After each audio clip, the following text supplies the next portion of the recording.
Okay, so today we're working on a 2001 Chevrolet Tahoe, and the customer's complaint, because he was bringing it here for the brake line replacement, and the MIL illuminated on the way here. He said there was no drivability symptoms. I scanned it and retrieved three fault codes, P0122 and P1122 related to the throttle position sensor or low voltage, and a P0141 O2 sensor heater circuit bank 1 sensor 2. The heater code, the oxygen sensor code in the freeze frame data showed it happened about 6,500 kilometers ago, so we're not going to put too much emphasis on that, although it likely will come back. But the TP code was fairly current. It was in history when I scanned it, but it was fairly current according to the freeze frame data. So I've actually got a recording after I scanned it of freeze frame data, or of scan data, and I built a custom data list and just recorded the TPS and a few other data parameters.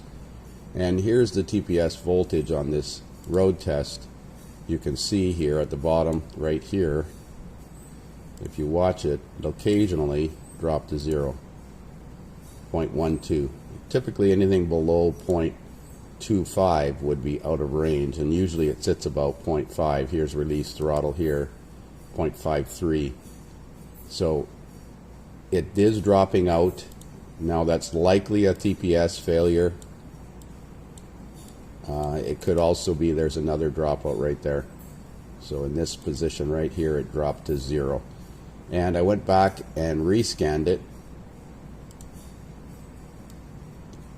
and it did reset the, I got to go all the way back to the beginning of this recording here.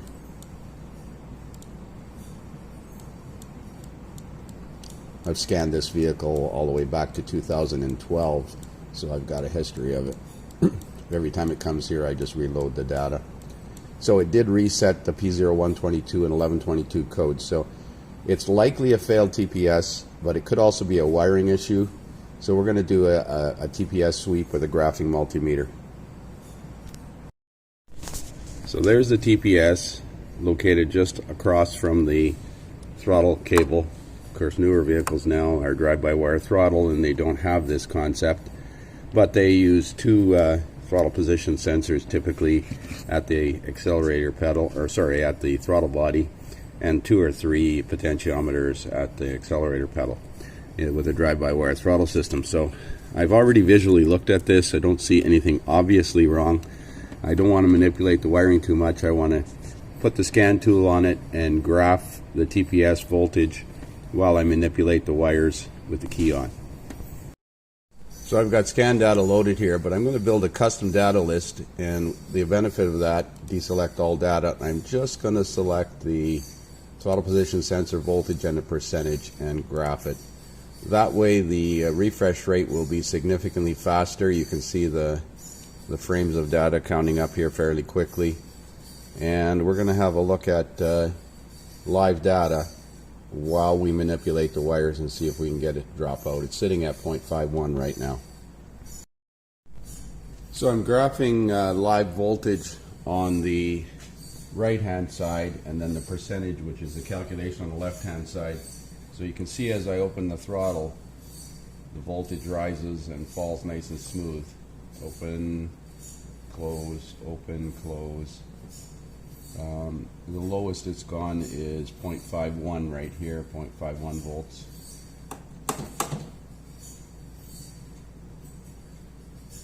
So I'm going to wiggle the wires here and see if I can get it to drop down. Move the wiring here on the side of the throttle position sensor. So I'm flexing the wiring and nothing's changing that I can see here. I'm going to move the throttle blade again. And it did drop to well, no, it's still 0.51.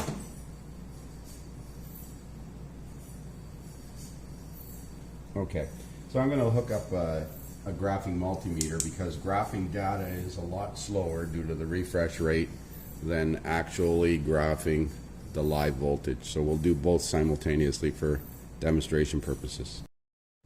So this is a bit hard to do with 2 meters at the same time. So this Vantage Pro is actually graphing the voltage, and there's the digital reading 0.54, and this is same 0.53, and this is the live voltage. I'm backpinning the blue wire at the TPS, and as I do a throttle sweep, it rises and falls nice and smooth,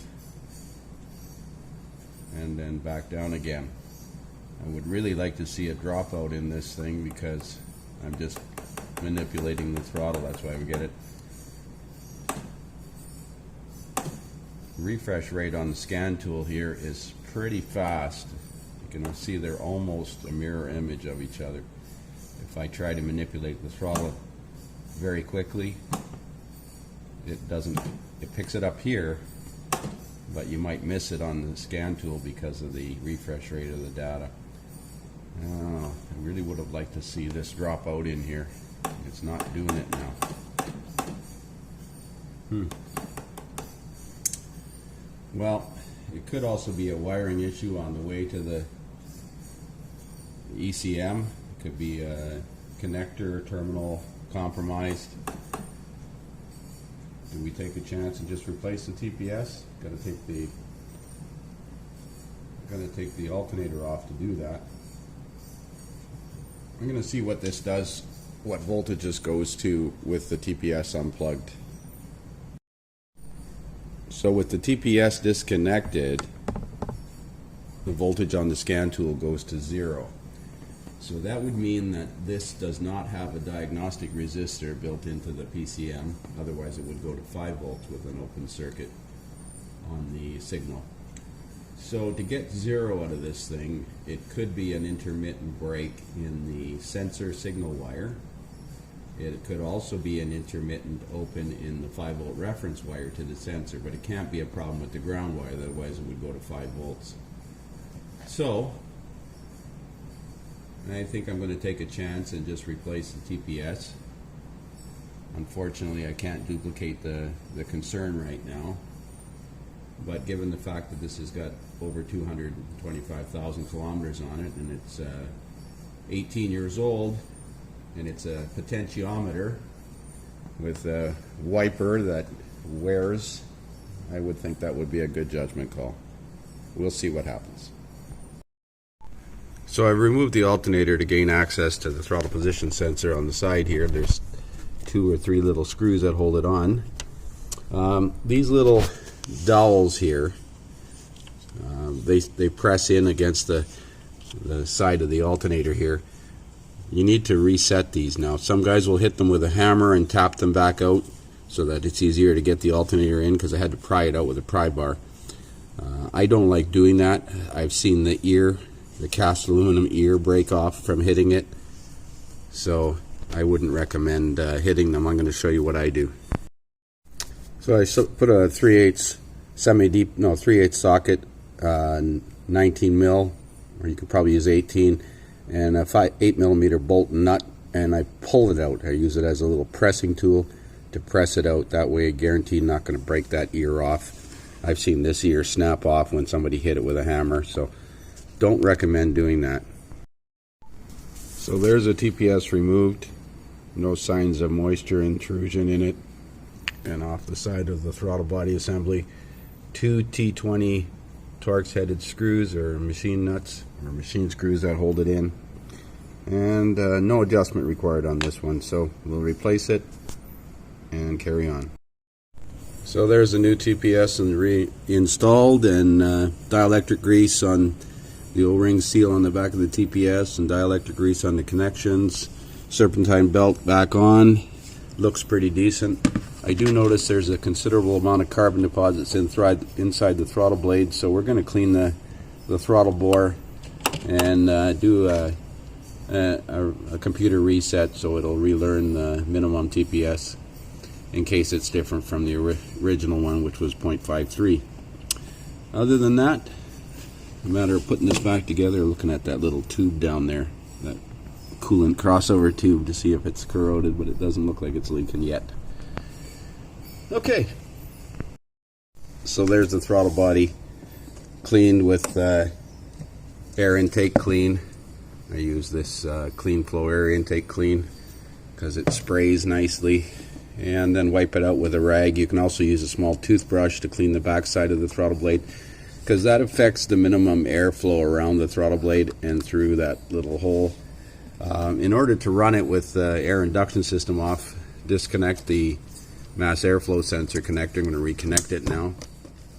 And that will obviously set a fault code for the MAP sensor, but we're going to clear that and do an idle relearn. So we're going to clear the codes because I know I set a mass airflow sensor code. You can do that on a GM with it running, which I just did.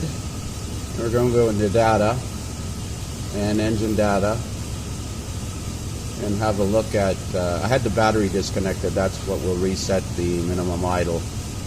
I'm going to make the custom data list here and pick a couple more. That's good enough. And I'm going to graph this. And I'm going to take it for a road test now and watch engine speed and TPS percentage and voltage and see if at any time we get a dropout like we did before. I certainly hope not. Okay, so I just got back from a road test, recorded some data, and at no time did the TPS voltage drop below 0.55. These scan graphs are auto-ranging, so you don't even have to look at the entire recording. You can see 0.55 here, and 2.78 was the max that I hit when I was accelerating fairly heavily. I wondered why it never caused any drivability symptom until I went back and looked at this. This is the previous recording where it dropped out. And every time there was a dropout, it was always at closed throttle. So it wouldn't affect the performance of the engine at all because it's idling anyways.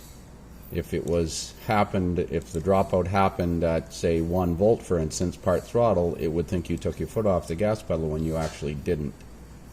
I'm actually surprised that these glitches set fault codes because a lot of the older systems would not. They would just create a drivability symptom. But this one did set fault codes, and it appears to be repaired.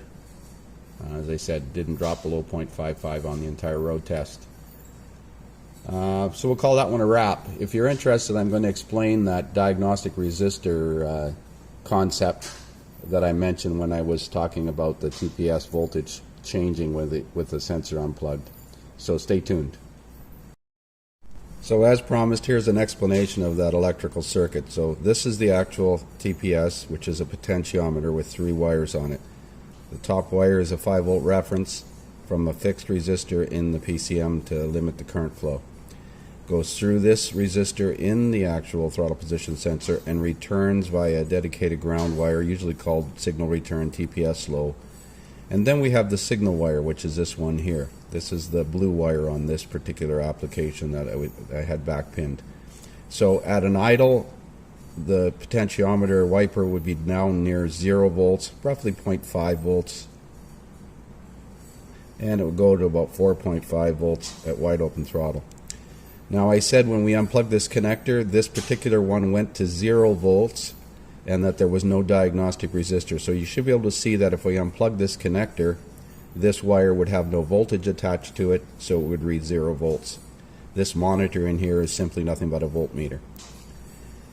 If this wire was open, we'd get the same result. So an open in the 5-volt reference wire to the TPS, an open in the signal wire to the TPS, an open in the actual wiper here would do it, but an open in the ground would not do it because this whole circuit would remain at 5 volts with no ground on it, so we'd have a high voltage code instead.